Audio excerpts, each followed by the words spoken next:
ایک آخری اور مکمل دین کی جسے پیغمبر اسلام حضرت محمد صلی اللہ علیہ وآلہ وسلم پر ختم کر دیا گیا ہے، اور اب وہ ہر شخص خسارے میں رہے گا جو دین کی رسی کو مضبوطی سے تھامنے کے بجائے تفرقے کی راہ اختیار کرے گا۔ اگر ہماری اعلیٰ تعلیم اور ہمارا شعور ہمیں دین کے بارے میں صحیح اور غلط کی تمیز تک نہیں دے سکتے تو پھر ہم میں اور اس جانور میں کوئی فرق نہیں جو سب تازہ گھاس کے ایک گٹھے کے پیچھے کہیں بھی جا سکتا ہے، اس بات کی پرواہ کیے بغیر کہ اس کا ریوڑ کہاں ہے۔ 40 منٹ کے اس لیکچر میں صبیحہ نے کسی اور غلط عقیدے یا فرقے کا ذکر بھی نہیں کیا تھا۔ اس نے جو کچھ کہا تھا بالواسطہ کہا تھا، صرف ایک چیز بلا واسطہ کہی تھی، اور وہ حضرت محمد صلی اللہ علیہ وآلہ وسلم کی ختم نبوت کا اقرار تھا۔ اللہ کے آخری پیغمبر حضرت محمد صلی اللہ علیہ وآلہ وسلم تھے، جنہوں نے 1400 سال پہلے مدینہ میں وفات پائی۔ 1400 سال سے پہلے مسلمان ایک امت کے طور پر اسی ایک شخص کے سائے میں کھڑے ہیں۔ 1400 سال بعد بھی ہمارے لیے وہ ایک آخری نبی حضرت محمد صلی اللہ علیہ وآلہ وسلم ہیں، جن کے بعد کوئی دوسرا نبی بھیجا گیا نہ بھیجا جائے گا، اور ہر وہ شخص جو کسی دوسرے شخص میں کسی دوسرے نبی کا عکس تلاش کرنے کی کوشش کرتا ہے، اسے ایک بار اپنے ایمان کا از سر نو جائزہ لے لینا چاہیے۔ شاید یہ کوشش اسے اس عذاب سے بچا دے جس میں وہ اپنے آپ کو مبتلا کرنے کی کوشش کر رہا ہے۔ امامہ کا لیکچر کے بعد صبیحہ سے مل کر جایا کرتی تھی۔ اس لیکچر کے بعد وہ صبیحہ سے نہیں ملی۔ ایک لمحہ بعد وہاں رکے بغیر وہ وہاں سے چلی آئی۔ عجیب سے ذہنی انتشار میں مبتلا ہو کر وہ کالج سے باہر نکل کر پیدل چلتی رہی۔ کتنی دیر فٹ پاتھ پر چلتی رہی اور اس نے کتنی سڑکیں عبور کی اسے اندازہ نہیں ہوا۔ کسی معمول کی طرح چلتے ہوئے وہ فٹ پاتھ سے نہر کے کنارے بنی ہوئی ایک بینچ پر جا کر بیٹھ گئی۔ سورج غروب ہونے والا تھا اور اوپر سڑک پر گاڑیوں کے شور میں اضافہ ہو رہا تھا۔ وہ چپ چاپ نہر کے بہتے ہوئے پانی کو دیکھتی رہی۔ ایک لمبی خاموشی کے بعد اس نے بڑبڑاتے ہوئے خود سے پوچھا، آخر میں کیا کر رہی ہوں؟ اپنے ساتھ کیوں اپنے آپ کو الجھا رہی ہوں؟ آخر کس یقین کی کھوج میں سرگرداں ہوں اور کیوں؟ میں اس سب کے لیے تو یہاں لاہور نہیں آئی، میں تو یہاں ڈاکٹر بننے آئی ہوں، مجھے آئی اسپیشلسٹ بننا ہے۔ پیغمبر پیغمبر پیغمبر، میرے لیے ہر چیز وہاں کیوں ختم ہو جاتی ہے؟ اس نے اپنے دونوں ہاتھوں سے اپنا چہرہ ڈھانپ لیا۔ مجھے اس سب سے نجات حاصل کرنی ہے۔ میں اس طرح اپنی اسٹڈیز پر کبھی توجہ نہیں دے سکتی۔ مذہب اور عقیدہ میرا مسئلہ نہیں ہونا چاہیے۔ صحیح یا غلط جو میرے بڑوں نے دیا وہی ٹھیک ہے۔ میں اب صبیحہ کے پاس نہیں جاؤں گی۔ میں مذہب یا پیغمبر کے بارے میں کبھی نہیں سوچوں گی، کبھی بھی نہیں۔ وہاں بیٹھے بیٹھے اس نے طے کیا تھا۔ رات کو 8 بجے وہ واپس آئی تو جویریہ اور رابعہ کچھ فکر مند سی تھیں، بس ایسے ہی مارکیٹ چلی گئی تھی۔ اس نے ستے ہوئے چہرے کے ساتھ انہیں بتایا، ارے امامہ، تم تو بہت عرصے بعد آئی ہو نا؟ آخر آنا کیوں چھوڑ دیا تم نے؟ بہت دنوں بعد ایک بار پھر صبیحہ کے پاس پہنچ گئی۔ صبیحہ کا لیکچر شروع ہونے والا تھا۔ مجھے آپ سے کچھ بات کرنی ہے، آپ اپنا لیکچر ختم کر لیں، میں باہر بیٹھ کر آپ کا انتظار کر رہی ہوں۔ امامہ نے اس کی بات کا جواب دینے کی بجائے اس سے کہا۔ ٹھیک 45 منٹ کے بعد جب صبیحہ اپنا لیکچر ختم کر کے باہر نکلی تو اس نے امامہ کو باہر کوریڈور میں ٹہلتے پایا۔ وہ صبیحہ کے ساتھ دوبارہ اسی کمرے میں آن بیٹھی جو اب خالی تھا۔ صبیحہ خاموشی سے اس کی طرف سے بات شروع کرنے کا انتظار کرتی رہی۔ امامہ چند لمحے کسی سوچ میں ڈوبی رہی، پھر اس نے صبیحہ سے کہا، آپ کو پتہ ہے میں کس مذہب سے ہوں؟ ہاں میں جانتی ہوں، جویریہ نے مجھے بتایا تھا۔ صبیحہ نے پرسکون انداز میں کہا، میں آپ کو بتا نہیں سکتی میں کس حد تک فرسٹریٹڈ ہوں۔ میرا دل چاہتا ہے میں دنیا چھوڑ کر کہیں بھاگ جاؤں۔ اس نے کچھ دیر کے بعد صبیحہ سے کہنا شروع کیا، میں اس نے دونوں ہاتھوں سے اپنا سر پکڑ لیا۔ مجھے پتا ہے کہ اس نے ایک بار پھر اپنی بات ادھوری چھوڑ دی۔ پھر خاموشی۔ مگر میں اپنا مذہب نہیں چھوڑ سکتی، میں تباہ ہو جاؤں گی، میرے ماں باپ مجھے مار ڈالیں گے، میرا کیریئر، میرے خواب سب کچھ ختم ہو جائے گا۔ میں نے تو سرے سے عبادت کرنا تک چھوڑ دی ہے، مگر پھر بھی پتہ نہیں کیوں مجھے سکون نہیں مل رہا ہے۔ آپ میری صورتحال کو سمجھیں، مجھے لگ رہا ہے یہ سب کچھ غلط ہے اور صحیح کیا ہے مجھے نہیں معلوم۔ امامہ، تم اسلام قبول کر لو۔ صبیحہ نے اس کی بات کے جواب میں صرف ایک جملہ کہا، یہ میں نہیں کر سکتی، میں آپ کو بتا رہی ہوں میں کتنے مسائل کا شکار ہو جاؤں گی۔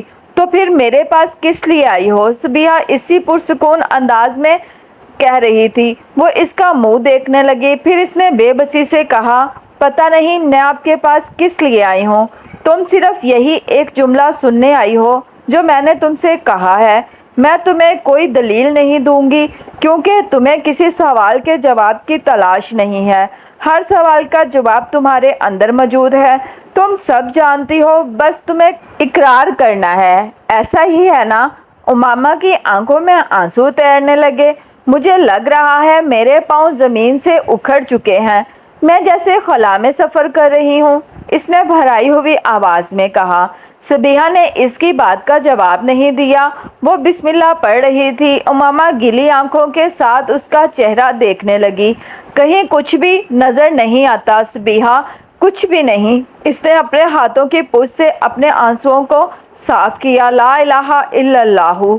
صبیحہ کے لب آہستہ آہستہ ہلنے لگے۔ امامہ دونوں ہاتھوں سے چہرہ ڈھانپ کر بچوں کی طرح پھوٹ پھوٹ کر رونے لگی اور وہ روتے ہوئے صبیحہ کے پیچھے کلمے کے الفاظ دہرا رہی تھی، محمد رسول اللہ۔ امامہ نے گلے الفاظ دہرائے، اس کی آواز بھرا گئی۔ امامہ کی سمجھ میں نہیں آ رہا تھا اسے اتنا رونا کیوں آ رہا ہے۔ اسے کوئی پچھتاوا، کوئی افسوس نہیں تھا، مگر پھر بھی اسے اپنے آنسوؤں پر قابو پانا مشکل ہو رہا تھا۔ بہت دیر تک روتے رہنے کے بعد اس نے جب سر اٹھایا تو صبیحہ اس کے پاس ہی بیٹھی ہوئی تھی۔ امامہ گیلے چہرے کے ساتھ اسے دیکھ کر مسکرا دی۔ رابعہ اور جویریہ ایک دوسرے کا منہ دیکھ رہی تھی اور امامہ اپنے پاؤں کے انگوٹھے کے ساتھ فرش کو رگڑتے ہوئے کسی سوچ میں ڈوبی ہوئی تھی۔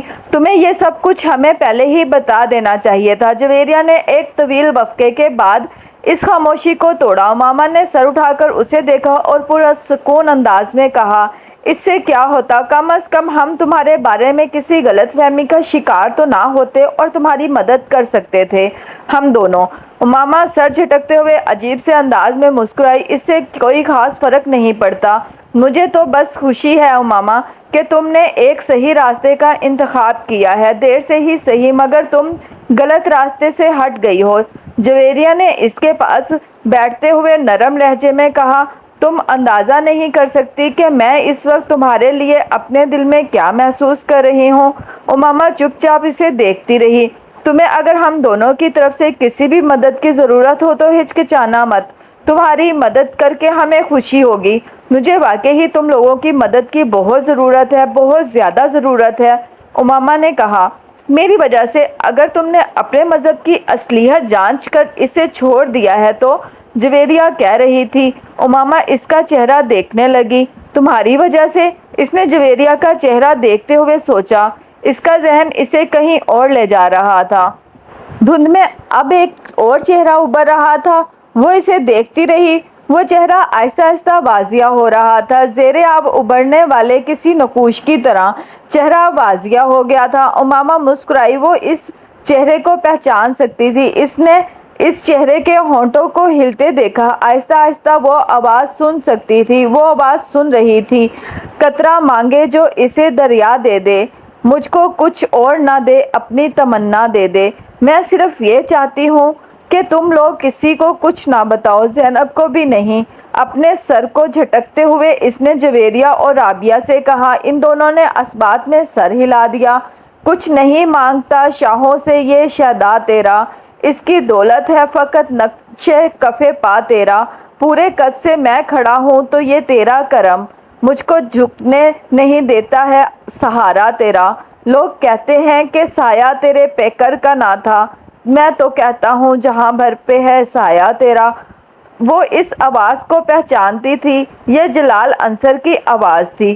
امامہ میڈیکل کالج میں چند روز ہوئے تھے جب ایک ویکینڈ پر اسلام آباد آنے کے بعد اس نے رات کو زینب کے گھر لاہور فون کیا تھا۔ بیٹا میں زینب کو بلاتی ہوں، تم ہولڈ رکھو۔ زینب کی امی فون رکھ کر چلی گئی۔ وہ ریسیور کان سے لگائے انتظار کرنے لگی۔ کچھ نہیں مانگتا ہوں شاہوں سے یہ شہدا تیرا، اس کی دولت ہے فقط نقش کفِ پا تیرا۔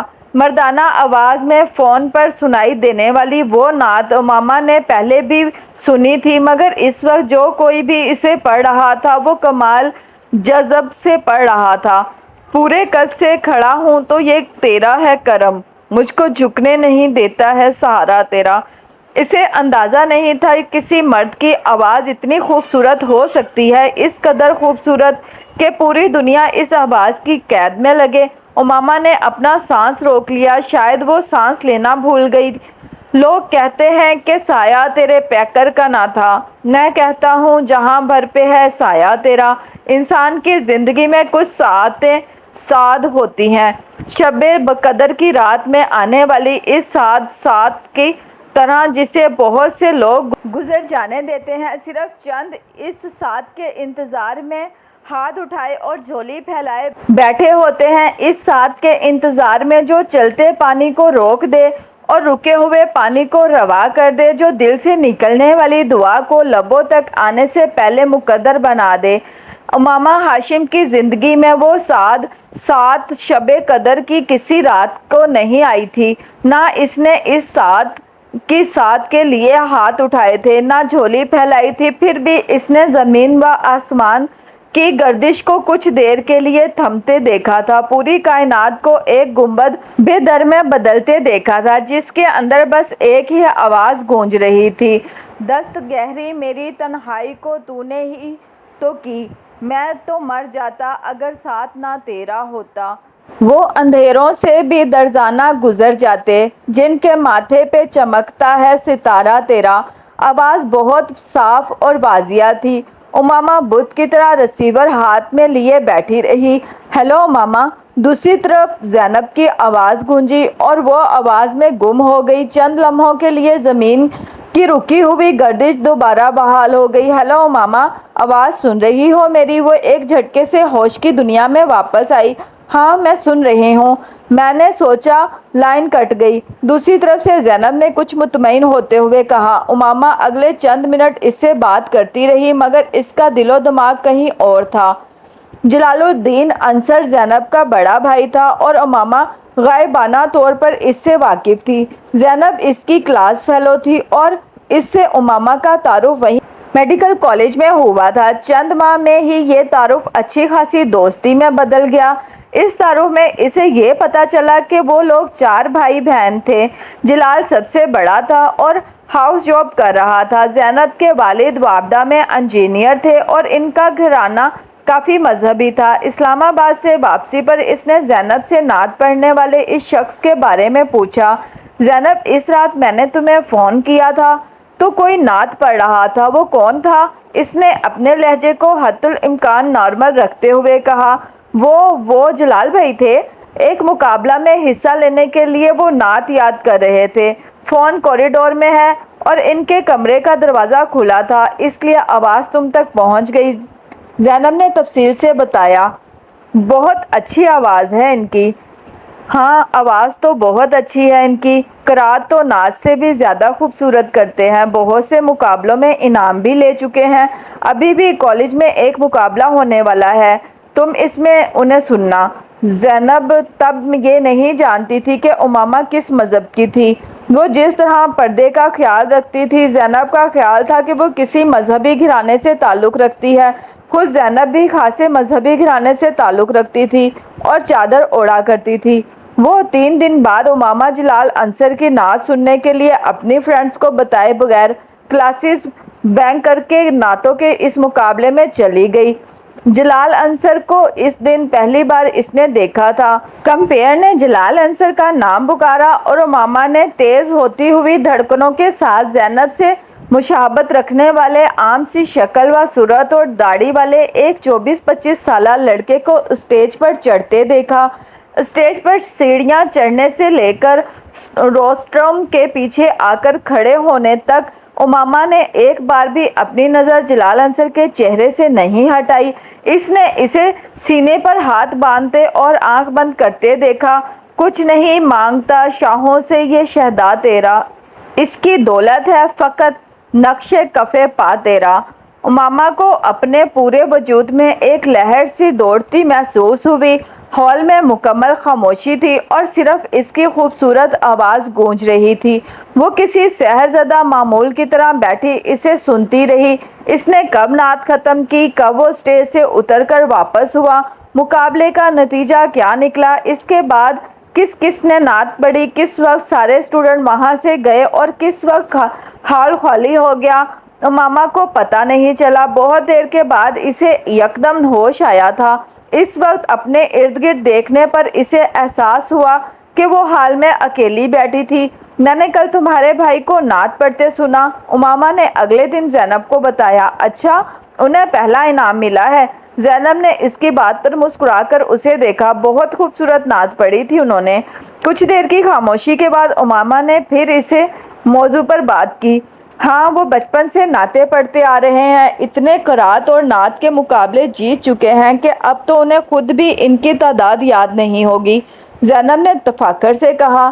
ان کی آواز بہت خوبصورت ہے۔ امامہ نے پھر کہا، ہاں خوبصورت تو ہے، مگر ساری بات اس محبت اور عقیدت کی ہے جس کے ساتھ وہ نعت پڑھتے ہیں۔ انہیں حضرت محمد صلی اللہ علیہ وآلہ وسلم سے عشق ہے، اتنی محبت کہ جس کی کوئی حد نہیں۔ قرات اور نعت کے علاوہ انہوں نے کبھی کوئی اور چیز نہیں پڑھی۔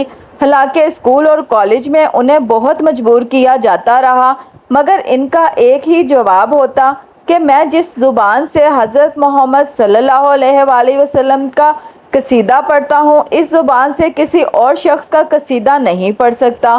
محبت تو ہم بھی حضور پاک صلی اللہ علیہ وآلہ وسلم سے کرتے ہیں، مگر جیسی بھائی کرتے ہیں ویسی محبت تو ہم میں سے کوئی بھی نہیں کر سکتا۔ پچھلے 10 سالوں میں ایک بار بھی انہوں نے نماز قضا نہیں کی، ہر ماہ ایک قرآن پاک پڑھتے ہیں۔ تم تو نعت کی تعریف کر رہی ہو، اگر ان سے تلاوت سن لو تو؟ وہ بڑے فخر سے بتاتی رہی تھی اور امامہ چپ چاپ اسے دیکھ رہی تھی۔ اس نے زینب سے اس کے بعد کچھ نہیں پوچھا۔ اگلے دن وہ صبح کالج جانے کے لیے تیار ہونے کی بجائے اپنے بستر میں گھسی رہی۔ جویریہ نے خاصی دیر کے بعد بھی اسے بستر سے برآمد نہ ہوتے دیکھ کر جھنجھوڑا۔ اٹھ جاؤ امامہ، کالج نہیں جانا کیا؟ دیر ہو رہی ہے۔ نہیں، آج مجھے کالج نہیں جانا۔ امامہ نے دوبارہ آنکھیں بند کر لی۔ کیوں؟ جویریہ کچھ حیران ہوئی۔ میری طبیعت ٹھیک نہیں ہے، امامہ نے کہا۔ آنکھیں تو بہت سرخ ہو رہی ہیں تمہاری، رات کو سوئی نہیں کہ تم؟ نہیں، نیند نہیں آئی، اور پلیز اب مجھے سونے دو، امامہ نے اس کے کسی اور سوال سے بچنے کے لیے کہا۔ جویریہ کچھ دیر اسے دیکھتے رہنے کے بعد اپنا بیگ اور فولڈر اٹھا کر باہر نکل گئی۔ اس کے جانے کے بعد امامہ نے آنکھیں کھول دی۔ یہ بات ٹھیک تھی کہ وہ ساری رات سو نہیں سکی تھی، اور اس کی وجہ جلال انصر کی آواز تھی۔ وہ اپنے ذہن کو اس آواز کے علاوہ اور کہیں بھی فوکس نہیں کر پا رہی تھی۔ جلال انصر، اس نے زیر لب اس کا نام دہرایا۔ آخر اس کی آواز کیوں مجھے اس قدر اچھی لگ رہی ہے کہ میں اسے اپنے ذہن سے نکال نہیں پا رہی۔ اس نے الجھے ہوئے ذہن کے ساتھ بستر سے نکلتے ہوئے سوچا۔ وہ اپنے کمرے کی کھلی ہوئی کھڑکی میں آ کر کھڑی ہو گئی۔ میرے بھائی کی آواز میں ساری تاثیر حضرت محمد صلی اللہ علیہ وآلہ وسلم کے عشق کی وجہ سے ہے۔ اس کے کانوں میں زینب کی آواز گونجی۔ آواز میں تاثیر اور عشق۔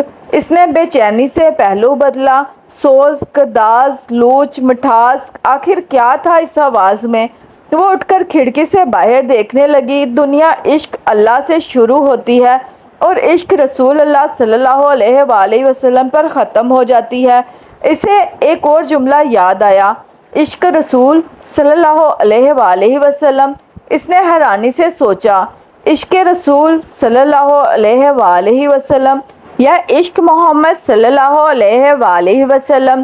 یکدم اسے اپنے اندر ایک عجیب سا سناٹا اترتا محسوس ہوا۔ اس نے اس سناٹے اور تاریکی کو کھوجنا شروع کیا۔ اپنے اندر